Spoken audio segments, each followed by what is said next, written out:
কই দেহি দাও আগের মাসে কোথায় কি সংসার খরচের কোথায় কি করছো এই হিসাবের কাগজটা দাও, তুমি তো সব লিখা রাখছো। এই দাও। নাও ধরো, পাই টু পাই হিসেব লেখা আছে।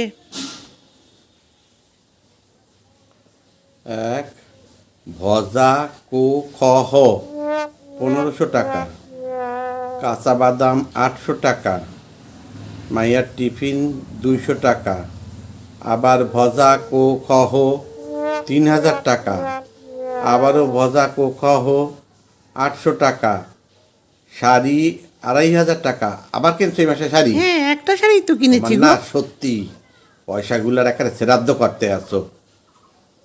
কাজের মাসির বেতন 2500 টাকা, ইন্টারনেটের বিল 500 টাকা, আবারও একটা ভজা কো খ হ 1150, ছেলের টিউশন ফি 5500, আবারও ভজা কো খ হ 900 টাকা।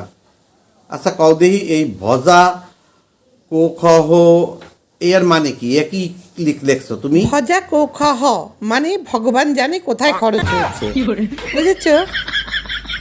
ভগবান জানে কোথায় খরচ হয়েছে। হ্যাঁ, ওগুলোর কোনো হিসেব তাহলে পাওয়া তুমি হিসাব যাচ্ছে না। রাখো কিসের লেগা?